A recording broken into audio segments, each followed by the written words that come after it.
Esta série teve como objetivo estudarmos os 5 princípios bíblicos para o crescimento.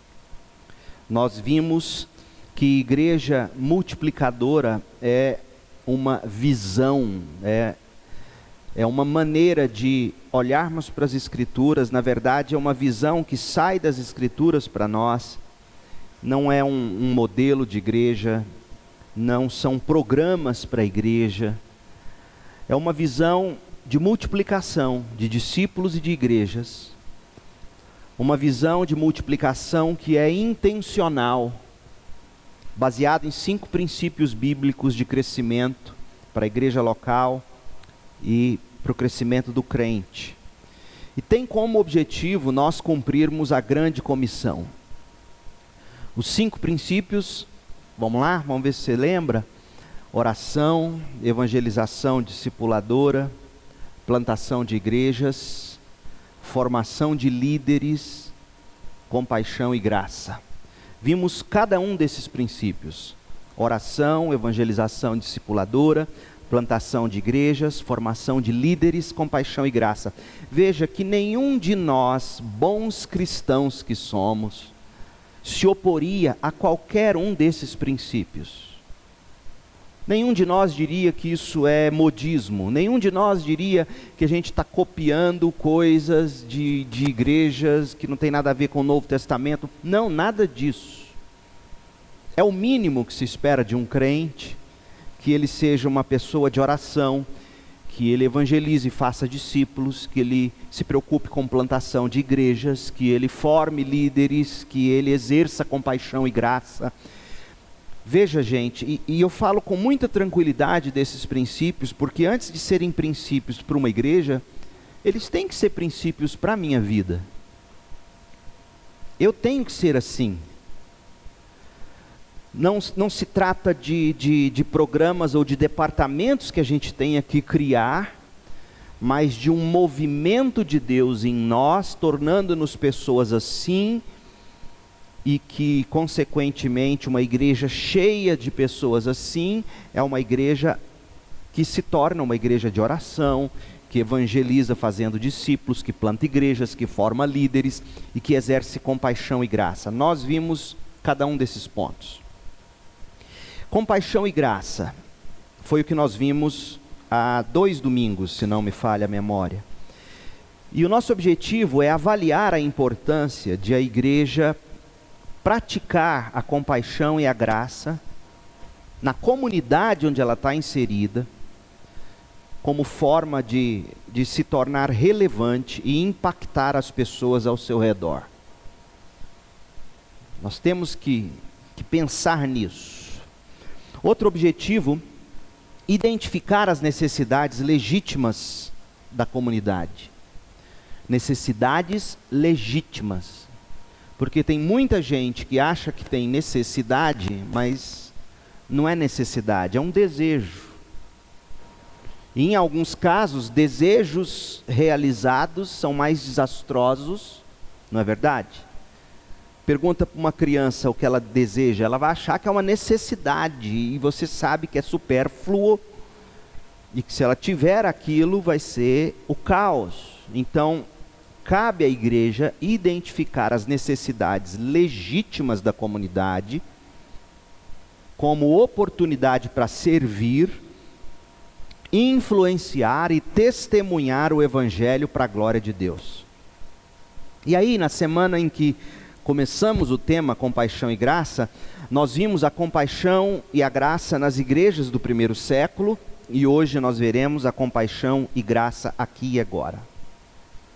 Nós vimos que as igrejas do primeiro século da era cristã, elas se tornaram relevantes na sua comunidade, na medida em que elas, através de suas ações de compaixão e graça, serviu e abençoou as pessoas. Passeamos por alguns textos de Atos, não vamos revê-los hoje.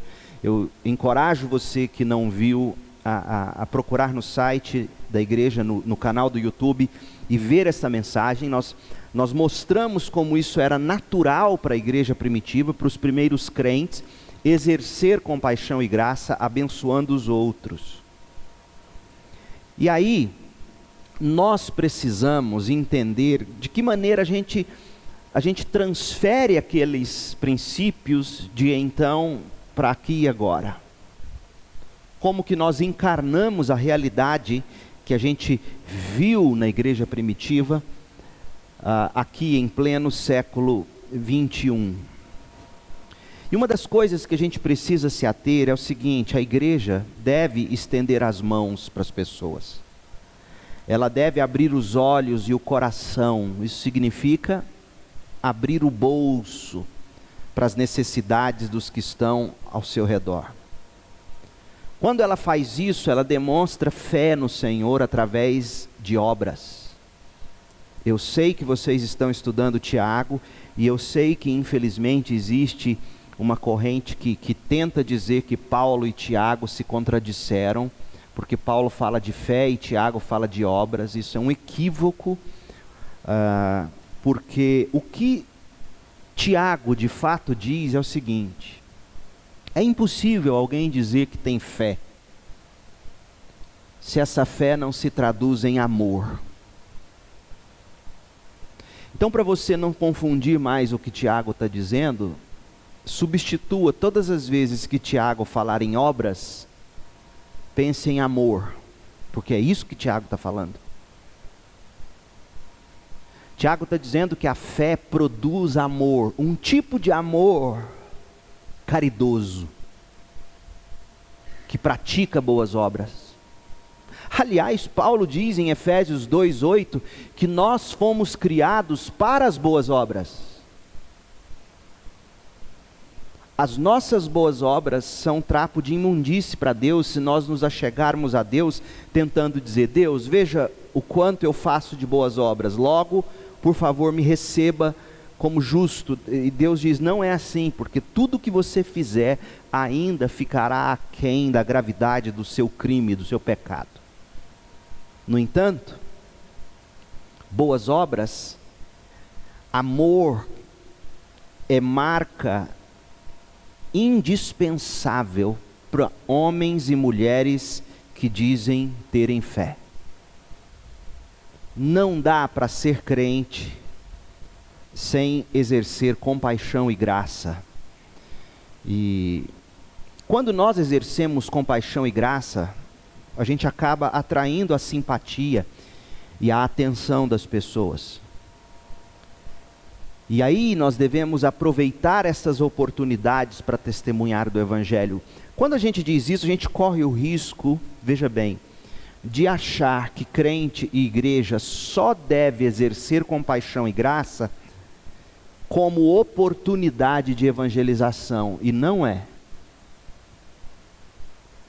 Nós devemos exercer compaixão e graça simplesmente porque nós fomos alvos de compaixão e graça. E o que de graça a gente recebe, de graça a gente dá. Então é um equívoco achar que igreja e crentes só exercem ministérios de compaixão e graça, ou só praticam boas obras na medida em que terão oportunidade para falar de Jesus. Por exemplo, tem crente que fica com a consciência pesada se ele entrega uma cesta básica, mas não fala de Jesus. Ótimo, se você puder falar de Jesus ao entregar a cesta básica, amém. Mas não há dificuldade nenhuma em você pôr a mão no bolso, tirar algum dinheiro, entregar algo para alguém que precise e não ter a chance de falar de Jesus. Não tem problema. Nós precisamos entender isso, que Deus tantas vezes dá ao incrédulo e pecador, sabendo que o incrédulo e pecador não vai dar nada de volta para ele. Se Deus age assim. Por outro lado, também eu não estou dizendo que a obra principal da igreja e de um crente é ação social. Não é, é pregação do Evangelho. Mas que fique claro que compaixão e graça é uma das maneiras de nós autenticarmos o Evangelho que a gente prega. Porque sem amor, Paulo vai dizer, nossa mensagem vai incomodar como um sino barulhento. Sem amor, você pode dar para os pobres tudo que você tem, não vai valer de nada. O Evangelho, ele produz amor. O Evangelho, ele chega na forma de amor. Deus amou o mundo de tal maneira que deu o seu Filho. E o Evangelho sai de nós como expressão de amor. Não dá para dizer que se é crente sem ser alguém cheio de compaixão e graça, ou uma mulher cheia de compaixão e graça. Fernando Brandão, que é o nosso diretor executivo da Junta de Missões Nacionais, no livro Igreja Multiplicadora, ele diz que uma igreja pode estar tão voltada para si mesma, indiferente à realidade social à sua volta, que não produza nenhum impacto ou influência em sua comunidade. É ou não é verdade? Igrejas que muito mais incomodam o vizinho do que abençoa. Incomoda o vizinho. Para o carro na porta da garagem do vizinho. Para o carro em lugar indevido. Há igrejas que estão plantadas em determinado... Não é o caso da nossa, graças a Deus, né? Há igrejas que são muito mais incômodo para a vizinhança do que bênção. Aliás, há igrejas que se mudassem daquela vizinhança, a vizinhança diria aleluia. E não é simplesmente porque eles odeiam crentes, é porque a igreja é barulhenta, a igreja é incômoda, a igreja atrapalha estacionar os carros, bloqueia a entrada e saída da garagem, e etc. Então, uma igreja pode estar totalmente voltada a si mesma, indiferente à realidade. E se ela saísse daquele lugar de repente, muitos nem sentiriam falta ou até dariam glória a Deus. Por definição, gente, relevância de uma igreja na comunidade é o seguinte: relevância de uma igreja na comunidade é a sensibilidade às necessidades de uma comunidade e o serviço gracioso da igreja para atender de modo que a igreja se torne relevante, resultando na multiplicação de discípulos para a glória de Deus. Isso é relevância. Relevância é a sensibilidade às necessidades e o serviço gracioso para atender de modo que a igreja se torne relevante. Agora, substitua a palavra igreja pelo seu nome, porque é isso que se espera de um crente. Um crente que no condomínio onde ele mora, ele é reconhecido como alguém sensível às necessidades. Ele não é só daqueles que vai para a reunião do condomínio para quebrar o pau e reclamar de todo mundo. Ele é do tipo que vai porque ele é sensível às necessidades. Ele é gracioso, ele serve, ele abençoa. Resultando assim na multiplicação de discípulos para a glória de Deus. Essa é a relevância de uma igreja. Não é uma igreja durona, insensível, fria, indiferente. Venha a nós o teu reino, mas nada de seja feita a vossa vontade. Uma igreja e crentes que têm um coração dessa maneira, sensível às necessidades, graciosos ao servir. Então a igreja, para ser assim, ela não pode se deter em programações voltadas só para ela. Programações voltadas só para o seu bem-estar. A igreja deve também estar atenta às necessidades dos de fora, exercendo a influência dela no mundo ao redor. É claro, gente, que a igreja ela não vai ter em si mesma a solução para todas as questões, e a igreja não tem que se preocupar em dar respostas a todas as questões. Mas a igreja tem que ter uma escuta atenta às necessidades legítimas das pessoas e zelar pelas pessoas. Esse é o papel do crente, esse é o papel da igreja. Então, vamos ver o caminho que deve ser percorrido por uma igreja e por crentes, nessas ações de compaixão e graça, de forma que isso repercuta para a multiplicação de discípulos. A primeira coisa, uma igreja relevante na comunidade, ela demonstra interesse pela comunidade.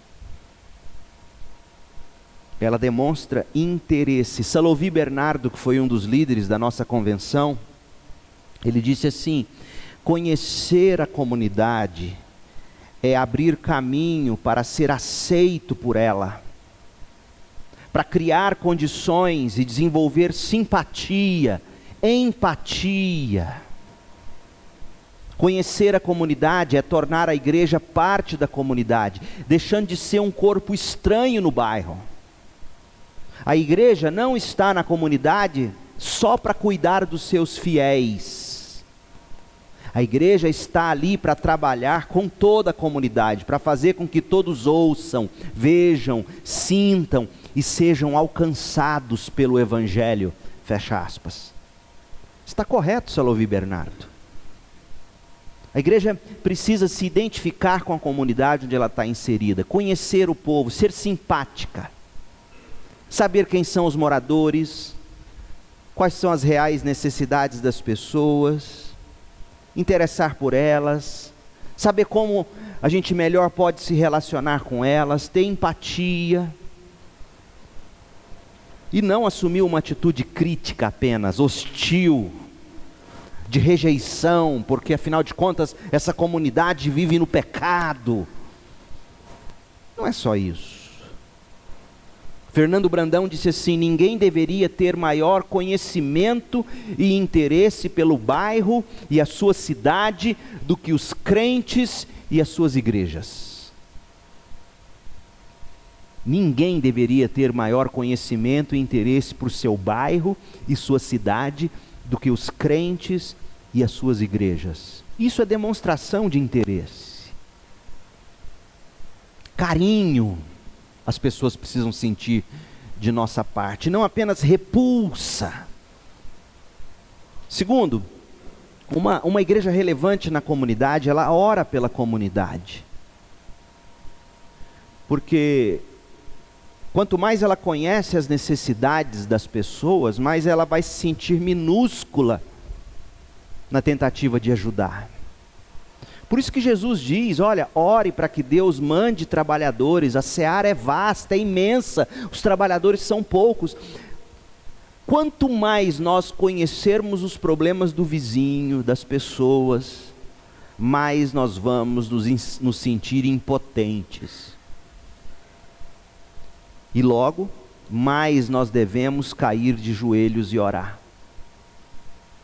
Eu penso que a razão que nos impede ou nos rouba de orar tantas vezes, óbvio, além de preguiça e de desinteresse simplesmente, é porque a gente não se envolve tanto com os outros.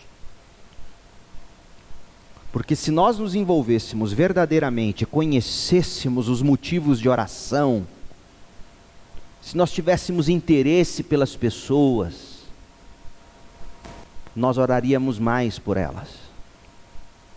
E aí a gente olha para a vizinhança, a gente olha para a comunidade, a gente vê pessoas enfermas, enlutadas, depressivas, aprisionadas aos vícios, pessoas em famílias destruídas, desestruturadas, vítimas de violência, desempregadas, presas, crianças, adolescentes abusadas ou em situação de risco, estudantes sendo o tempo todo massacrado por ideologias totalmente anticristãs. Ou seja, quando a gente olha ao redor, um pouquinho que seja, a gente descobre o quanto é preciso que se ore. Fernando Brandão disse assim: a oração cheia de compaixão por essas pessoas que estão perdidas nas trevas é o primeiro passo para alcançá-las com compaixão e graça. A oração pela comunidade culminará com o clamor pela salvação eterna de vidas preciosas. Fecha aspas. Então, uma igreja relevante, ela demonstra interesse e ela ora pela comunidade. Terceiro lugar, uma igreja relevante na comunidade, ela exerce compaixão. Porque ela sai apenas da atmosfera da oração, ela age também. Então ela exerce compaixão, por exemplo, ensinando, discipulando, alimentando, cuidando, curando, envolvendo-se na vida das pessoas. Ontem eu visitei um irmão da nossa igreja que me chamou para ir à casa dele, para me mostrar a reforma que ele fez do lado da casa, num cômodo que ficou a coisa mais linda, chique mesmo o negócio. E sabe o que ele quer fazer ali? Ele quer que eu ajude ele em oração e em estratégias, porque ele quer de alguma maneira ou servir refeição gratuitamente para os motoqueiros da região ali, porque é cheio de motoqueiros no bairro, ou refeição, algum momento de lazer para as crianças das escolas públicas ali do bairro. Gente, é um desafio tão grande, tão imenso, mas tão nobre. Falta-nos isso. Então, se você tem interesse em se juntar a esse irmão nesse projeto, me procure, eu vou te pôr em contato com ele. Então, imagina se diversos dos nossos se envolvessem assim. Imagine se nós nos mobilizássemos para exercer compaixão e graça. O pastor Wagner Vailate, um grande amigo, pastor da Igreja Boas Novas em São Paulo, Igreja Batista Boas Novas, visitei a igreja dele certa vez, e eles compraram uma fábrica gigantesca no centro de São Paulo. A igreja era uma igreja antiga, começou uma igreja batista com russos, descendentes russos ou imigrantes russos. Hoje a igreja é enorme, e eles compraram aquele lugar enorme e reformaram, não sei se terminaram tudo, mas já funcionam lá dentro. E na época, quando lá eu estive, eles fizeram um ministério para abençoar os taxistas.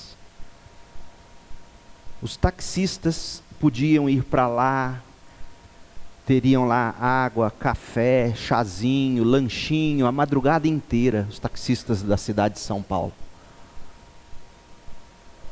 E eles abençoando, de forma que, ele falou assim, hoje nós estamos chegando num ponto em que você entra em qualquer táxi que funciona no centro de São Paulo e pergunta, onde tem uma igreja por aqui?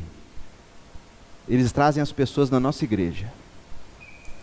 Uma igreja que já está de boca em boca. Por quê? Porque exerce compaixão. Crentes que põem a mão na massa. As atividades da igreja, diz Fernando Brandão, a agenda da igreja, os programas da igreja devem ser impregnados de compaixão. O dia a dia dos discípulos deve estar transbordando de compaixão demonstrada na prática. Uma igreja que não sente compaixão pelo povo, pouco poderá fazer por este povo. Fecha aspas. Uma igreja que não sente compaixão pelo povo, pouco poderá fazer em favor do povo. De repente, o que precisa primeiro acontecer entre nós é um clamor. Deus, dá-nos compaixão pelo povo. Dá-nos compaixão pela cidade. Dá-nos compaixão pelo nosso bairro, pelos nossos bairros. Dá-nos compaixão, Deus. Faça-nos ver, sentir. Dá-nos um espírito compassivo e cheio de intercessão. De repente a gente precisa começar por aí. Em quarto lugar, uma igreja relevante na comunidade, ela envolve-se com a comunidade. O primeiro, gente, e o mais valioso recurso para que a igreja se torne relevante, é a atuação dela através dos membros, os membros no dia a dia da comunidade. Além disso, obviamente, a igreja como um todo, enquanto organismo vivo, buscando maneiras de se envolver com a comunidade. Em quinto lugar, aliás, dentro aqui deste envolvimento com a comunidade, eu quero que você abra sua Bíblia agora em Marcos capítulo 8, e leia comigo até o verso 10. Marcos 8, de 1 a 10, E aqui eu vou me valer de um estudo que o Elcio Lessa fez, baseado nessa segunda multiplicação de pães que Jesus fez. 6 princípios de ação para a igreja que se envolve com a comunidade. Mas leia antes comigo o texto. Marcos capítulo 8, de 1 a 10, diz assim: naqueles dias, outra grande multidão se reuniu e mais uma vez o povo ficou sem comida. Jesus chamou os discípulos e disse: tenho compaixão dessa gente. Estão aqui comigo há 3 dias e não têm mais nada para comer.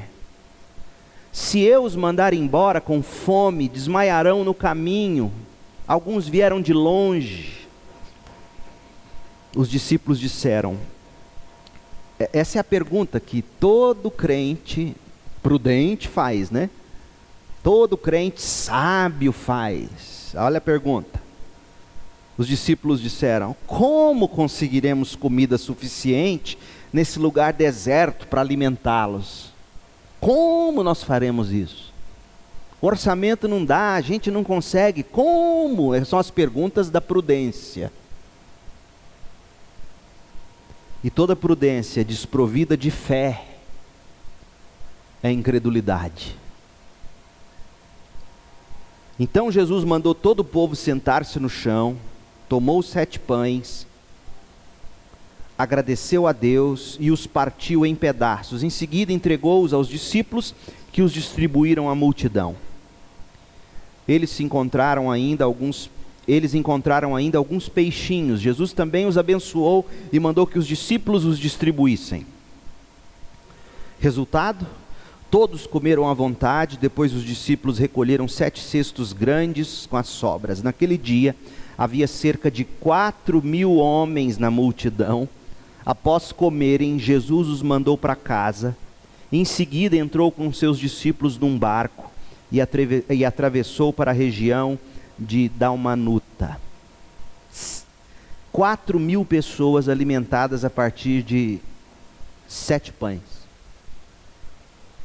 Gente, o que isso nos ensina? A primeira coisa que o Elcio Lessa ele mostra, esse princípio de ação da igreja no mundo, é o princípio da presença. Estar no cenário onde as coisas acontecem. Jesus, ele vai dizer, não teria notado a necessidade da multidão se não fosse parte dela, se não tivesse convivendo com ela há 3 dias. Nós, crentes e igrejas, se não estivermos presentes na vida dos outros, na família dos outros, presentes de fato na minha vizinhança, no meu bairro, no meu condomínio, no lugar onde eu trabalho, presente o bastante para enxergar as necessidades. E veja que Jesus estava enxergando algo que ia, segundo a gente costuma pensar, além das necessidades espirituais. Porque Jesus, afinal de contas, tinha acabado de pregar, ou seja, ele já tinha feito o que ele tinha que fazer. Agora cada um se vira. Mas ele diz, não, esse povo vai desmaiar, eles não têm comida. Jesus está dizendo que a gente às vezes tem que erguer os olhos e ver, entre aspas, para além das necessidades espirituais. É o princípio da presença. Estar lá onde as coisas estão acontecendo, notando, observando as dificuldades e as necessidades das pessoas, sem culpá-las. Porque alguns poderiam dizer, por que não trouxe lanche bastante, né? Os mais paranoicos, cheios de toque ou críticas do coração, diria, por que foi? Se não tinha comida, se não tinha dinheiro, por que foi? Mas Jesus não faz nada disso. Outra coisa que ele vai dizer é o princípio do engajamento.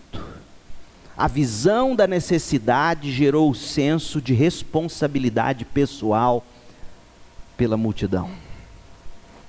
Ou seja, eu vejo o problema como um problema meu e não do outro somente. É um problema meu, o problema dele é um problema meu.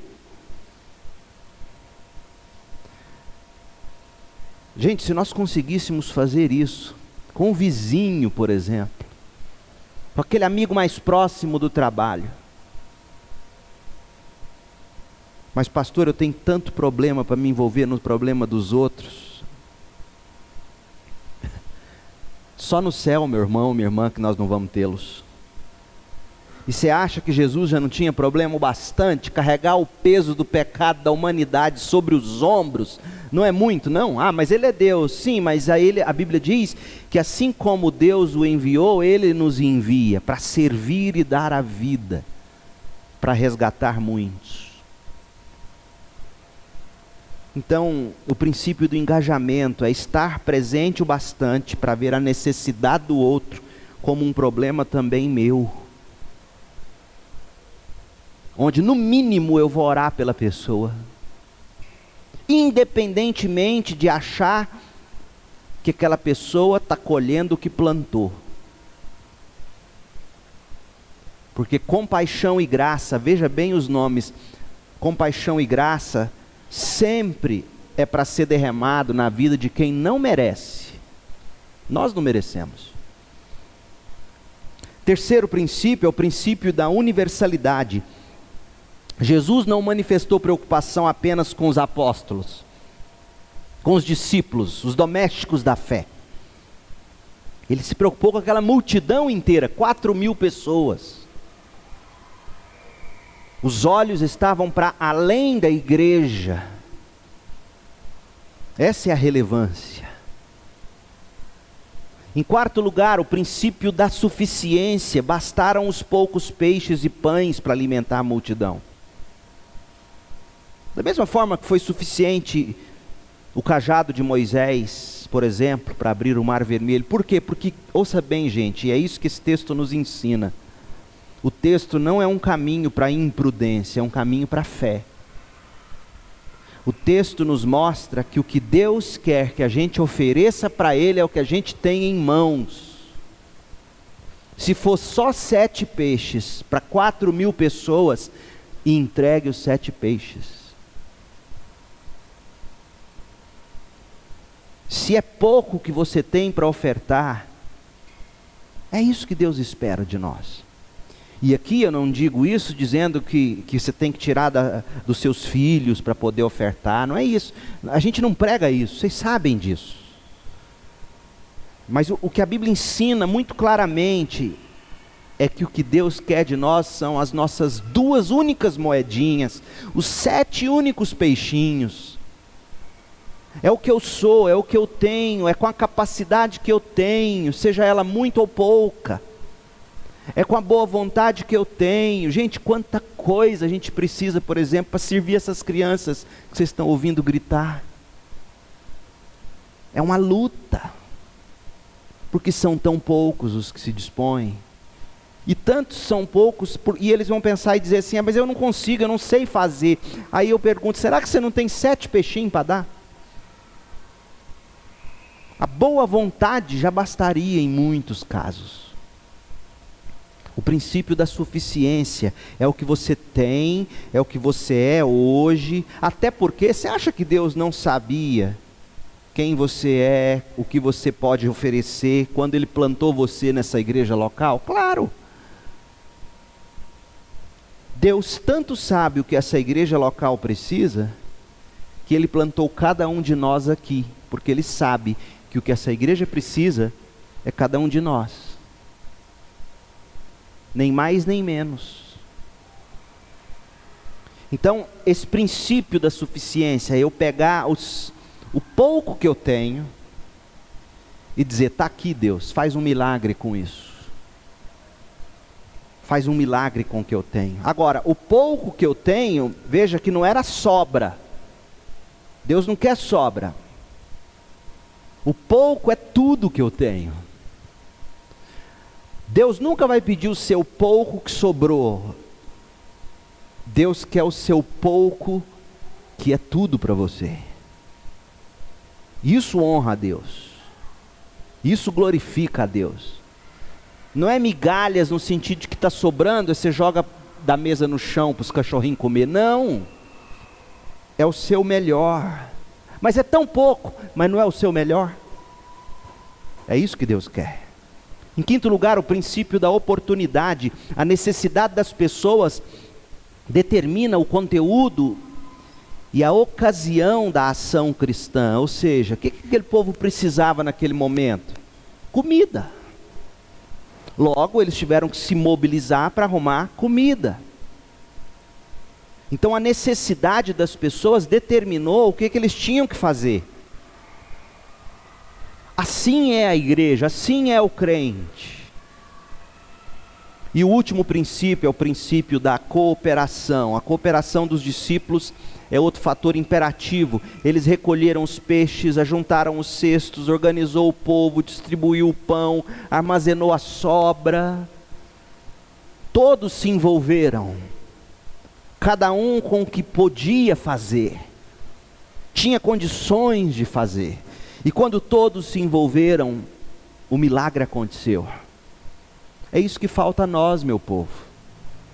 O que falta à nossa igreja, e eu digo isso não porque é a nossa igreja, a qualquer igreja, para que ela seja mais impactante, é essa compreensão de que quando nós nos unimos com carinho e fé, porque sabemos que as necessidades são enormes, e Deus nos plantou nesse momento histórico como crentes e como igreja, sabedor de todas essas necessidades, quando a gente enxerga e se põe a envolver com as pessoas, Deus faz os milagres acontecer. Eu acredito nisso.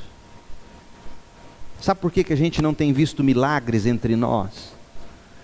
Porque a gente não se dispôs a servir. Porque os milagres que a gente quer, como vai dizer Tiago no capítulo 4, é para a gente gastar nos nossos próprios prazeres, e a Bíblia chama isso de adultério espiritual. Mas os milagres que são para abençoar outros, Deus é o maior interessado em fazer acontecer. Então, por exemplo, Deus sabe que se Ele te der mais dinheiro do que você ganha, você vai continuar vivendo só para você. Aí você não ganha, porque Ele não quer perder você. Deus sabe que se Ele te der a promoção que você tanto espera, ou o emprego que você tanto busca, Deus sabe o que você vai fazer com isso. Ele diz, não, eu vou desperdiçar talento, eu vou perder essa ovelha se eu fizer isso. Mas quando Deus entende essa confluência da necessidade do outro, com a minha disposição de dar, mesmo que seja pouco, mas é tudo que eu tenho, Deus vem, e quando eu olho assim eu falo, meu Deus, como foi possível? Como foi possível?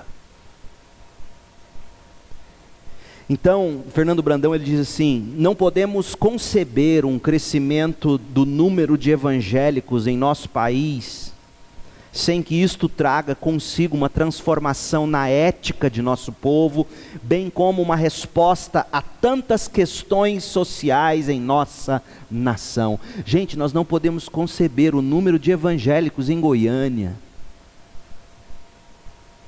e tanta atrocidade que a gente ainda vê nessa cidade. Isso é um desserviço para o Evangelho. Na medida em que o número de crentes aumenta na sociedade, e a gente vê muito mais crente batendo boca em rede social, brigando por causa de ideologia disso, ideologia daquilo, esquecendo de servir e abençoar o outro, é um desserviço para nós. Porque a Bíblia diz que eles vão nos reconhecer, não porque a gente briga contra as agendas anticristãs, eles vão nos conhecer quando eles virem em nós o que mesmo, Jesus disse? Amor pelos outros. Amor demonstrado de forma concreta, caridosa. Cresce o número de crente, mas cresce o número de briguento. cresce o número de gente egoísta, fazendo suas campanhas nas suas igrejas, para ter seu dinheiro e gastar seu dinheiro nos seus próprios prazeres. Isso é abominável. Isso é paganismo da pior espécie. Só que, em vez da gente pegar o santo, sabe o Santo Antônio, quando a menina faz a promessa para o Santo Antônio para arrumar casamento, aí o Santo Antônio não dá o casamento, o que você faz com o Santo Antônio? Põe ele de castigo, né? De cabeça para baixo. Não é isso? Quem já fez promessa para o Santo Antônio, levanta a mão. É assim que o povo faz, mas o povo faz isso com o Evangelho, emburra com Deus. Estou fazendo a campanha, estou pagando o preço do meu propósito, e aí você vai descobrir, que propósito é esse? Fala para mim um pouco do seu propósito, aí você vai ouvir o propósito. A pessoa quer gastar nela mesma, e aí quando muito ela fala assim, aí eu vou dar uma oferta, eu vou dar um dízimo, aí Deus fala assim, você acha que eu quero oferta sua? Você acha que eu quero dízimo seu? Eu quero a sua vida, eu quero o seu coração. Então você pede e não recebe, briga. Tiago fala disso tão claramente. Mas, por quê? Porque Deus sabe que o que você quer é gastar o que você vai ganhar com seus próprios prazeres, deixando Deus de lado, e isso é adultério. Deus não financia adultério. Ponha isso na sua cabeça, irmão. Cresce o número de crentes, mas cresce o número de gente boca dura, briguento, reliento, egoísta, materialista, e não muda. Fernando Brandão diz, é importante atentar para o fato de que a relevância social da igreja não deve estar condicionada com a aceitação do povo à mensagem do Evangelho. Ou seja, nós vamos fazer ação social na medida em que as pessoas forem convertendo. Porque se parar de converter, a gente para. Não, não é isso. Ele continua e diz, devemos fazer o bem independentemente de as pessoas crerem ou não em Jesus, tornarem-se ou não membros da igreja. Mas aí eu gosto da ressalva que o Fernando Brandão faz. Ele diz assim, contudo, é importante também lembrar que o maior bem que podemos fazer a alguém é apresentar a Jesus como Senhor e Salvador, de modo que fazer todo o bem físico, por meio de projetos e ações sociais, e negligenciar a apresentação do Evangelho, é a maior demonstração de desamor que alguém poderia dar. Fecha aspas. Nós não estamos aqui conclamando a igreja a simplesmente atender às necessidades físicas dos outros, sem se preocupar com o Evangelho. Até porque esse não é o nosso problema, certo, segunda igreja? O nosso problema não é esse. Nós não somos uma igreja que está fazendo um monte pela ação social e nada pelo Evangelho. Pelo contrário. A gente faz muito pelo Evangelho, poderia fazer mais. Mas vamos falar baixinho, a gente faz nada em termos de ação social, de compaixão e graça. Então isso não é o nosso pecado. Mas é importante o que o Fernando Brandão está dizendo. Ele está dizendo que a igreja existe pelo Evangelho, para pregar o Evangelho, sem, contudo, fechar os olhos para as necessidades dos outros. Então, uma igreja relevante na comunidade, em último lugar, ela vai desenvolver projetos e iniciativas de impacto. Então, algumas ideias práticas, você pode consultar depois no livro Igreja Multiplicadora, achei interessante. Por exemplo, na área de educação, se nós conseguíssemos juntar os nossos estudantes que são mais sabidos, e ajudar num curso pré-vestibular para crianças ou jovens carentes, adolescentes carentes. Alguém que consiga dar um curso preparatório para algum concurso gratuitamente para a comunidade. Um curso de inglês gratuitamente. Aulas de música. O trabalho do PEP, que nós pensamos inicialmente, e por hora a gente deu uma pausa, mas em breve a gente volta a falar sobre isso. Algum reforço escolar. Na área de saúde, por exemplo, palestras sobre saúde, consultório médico, consultas sociais, de ação solidária, etc. Instrução e informação sobre saúde, esporte, escolinha esportiva, atividade esportiva, ginástica para idosos, lutas e artes marciais. Não são ideias minhas não, o pastor Fernando Brandão no livro, citando exemplos de igrejas que têm buscado exercer compaixão e graça através... Agora, nós também não temos que inventar algo que a nossa igreja não tenha profissional para fazer, entendeu? Porque lembra o que eu disse? Deus quer que nós façamos aquilo através de quem Deus já nos deu como membro. Então pode ser que nós não tenhamos profissionais que possam contribuir para fazer diversas coisas, mas nós temos tantos outros que podem fazer um monte de outras coisas, que poderia servir como essa mobilização. E assim por diante. A igreja precisa ser contagiante, conhecida e respeitada pela comunidade onde ela está inserida. Gente, é isso que falta aos evangélicos no Brasil. Nós não somos contagiantes, nós não somos respeitados, porque não se vê em nós compaixão e graça. A gente precisa disso. Então todos precisam reconhecer na nossa prática, mais do que na nossa teoria, o amor e a comunhão entre nós irmãos, bem como o nosso interesse, serviço e compaixão, socorro, envolvimento com a comunidade.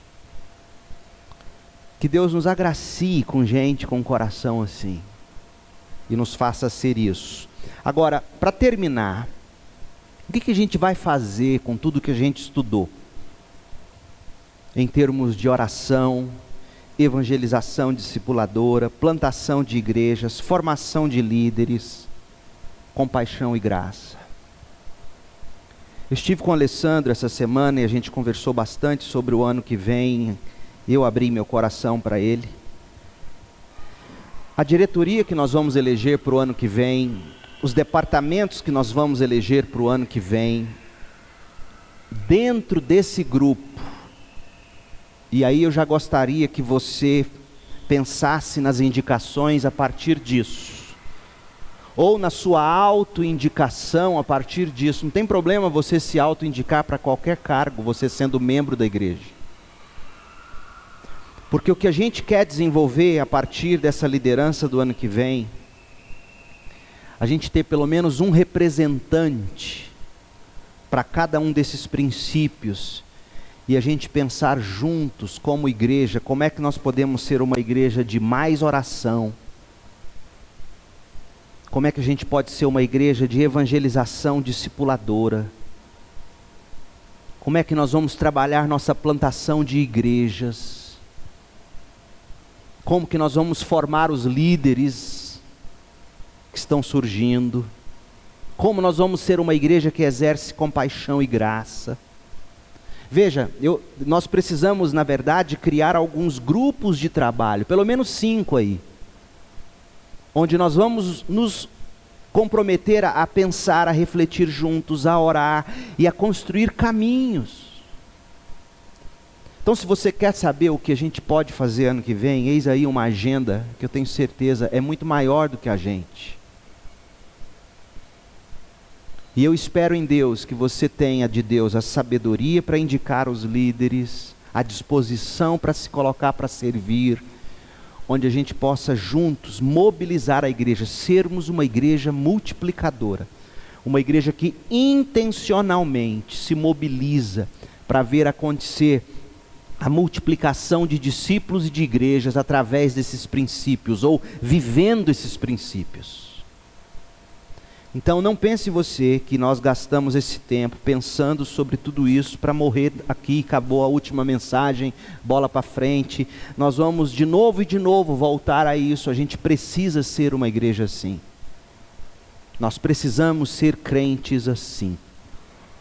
Então, desde já comece a orar, aonde você pode nos ajudar a pensar e a mobilizar a igreja. a partir desses princípios? Como que você gostaria de estar numa equipe de oração, ou que vai pensar a evangelização discipuladora, a plantação das novas igrejas, a formação de líderes, a compaixão e graça? Os nossos planejamentos para curto, médio e longo prazo, a partir do ano que vem, precisarão contemplar esses princípios. É isso que a gente precisa fazer com empenho e com oração. Esta semana, terça-feira, e aqui eu encerro, terça-feira, os líderes que passaram pelo treinamento do pequeno grupo multiplicador comigo vão se reunir comigo. Nós vamos oficialmente fazer a primeira multiplicação, e a partir do próximo domingo a gente já vai trazer para a igreja o nome dos líderes, os locais, os dias e horários dos encontros.